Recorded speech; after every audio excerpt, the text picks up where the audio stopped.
Alors le premier impact, c'est qu'on utilise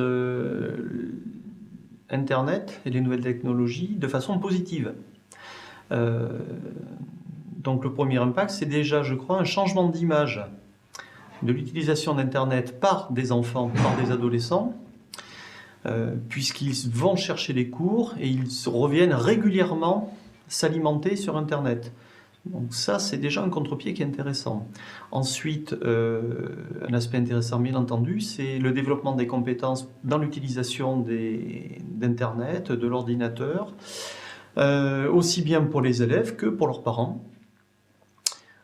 Ça développe la communication entre la famille et l'élève, puisque le visionnage des capsules à la maison peut se faire ensemble, peut être renouvelé, peut être différé à différents moments de la semaine. Ça permet également une meilleure communication entre la famille et le professeur, ou je dirais le contenu des enseignements, puisque les parents peuvent accéder facilement, simplement, au contenu de la classe. Les impacts, ce sont ceux que tout dispositif innovant déjà peut entraîner, c'est-à-dire des débats, des interrogations en salle des professeurs, des remarques, des débuts de réflexion. Et celle-ci a entraîné plus particulièrement beaucoup de curiosité de la part des collègues, du fait qu'elle engage aussi des moyens techniques, en plus des dispositifs habituels de pédagogie.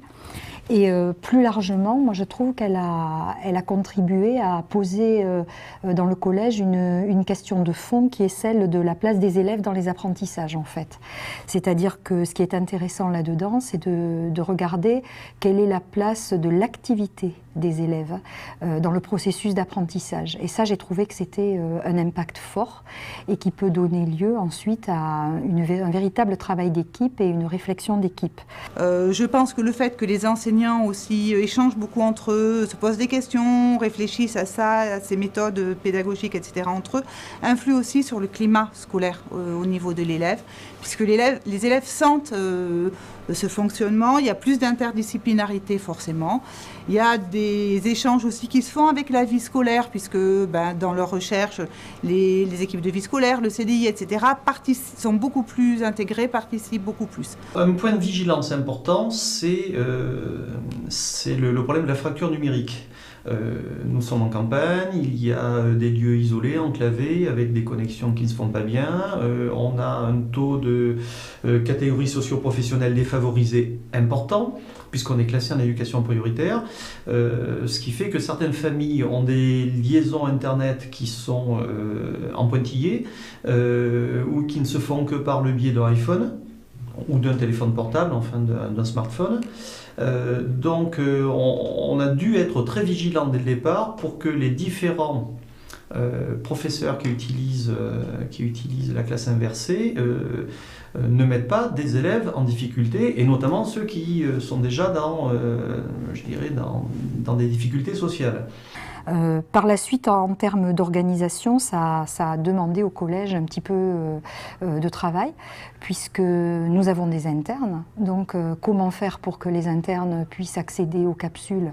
Ça posait un petit problème d'équipement. Donc, il a fallu réfléchir à l'équipement pour les internes. Mais il faut aussi réfléchir aux élèves demi-pensionnaires qui n'ont pas accès chez eux. Nous avons ici une population qui n'est pas spécialement favorisée. Et certains élèves n'ont pas accès chez eux. Alors d'abord en termes de communication, les professeurs concernés ont dû faire un effort de communication vers les familles, et on a eu une redondance au niveau des réunions d'information auprès des parents. Il fallait que tout le monde comprenne le système et en saisisse les enjeux et le bénéfice. D'un point de vue de dynamisation de l'équipe du collège, et hors du collège, ça crée des liens dans et hors du collège. Liens entre professeurs qui font des échanges de pratiques, des échanges d'outils. Les capsules peuvent être utilisées par d'autres professeurs, ou ils peuvent s'inspirer d'autres capsules pour fabriquer les leurs. Et on a un débat pédagogique important autour de ça au sein du collège. ce dispositif, c'est un dispositif parmi d'autres, et que plus on met dans un établissement de dispositifs un peu innovants en pédagogie, plus ça en entraîne d'autres. Ça crée un dynamisme, et finalement c'est ce dynamisme-là, je pense, qui a de l'impact sur les élèves, parce que les élèves voient qu'on est soucieux de leur réussite et que quelque part il y a un cercle vertueux qui se met en place. Donc moi j'en ferai cette évaluation-là, et je dirais que sans être une recette miracle, en tous les cas, ça doit avoir, et ça a sûrement un impact sur le décrochage scolaire. Je ne dirais pas que ça permet aux enfants de réussir à tout coup. En revanche, ça permet sûrement qu'ils n'échouent pas à tout coup. Et le décrochage scolaire étant en général dû plutôt qu'à la difficulté, plutôt à une lassitude des élèves et au fait qu'ils n'en peuvent plus de l'école.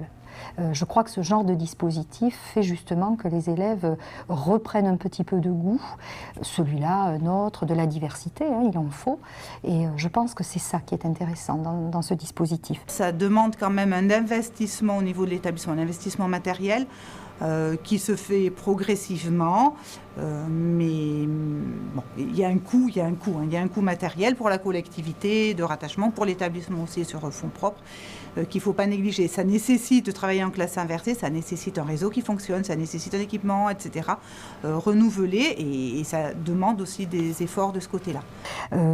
Au niveau de l'équipement de l'établissement, il y a eu un impact positif, et j'en fais une évaluation là aussi intéressante, puisque ça nous oblige à réfléchir notre équipement informatique en fonction justement de ce type de dispositif. Donc ça donne une orientation à notre équipement, ce qui n'est pas inintéressant.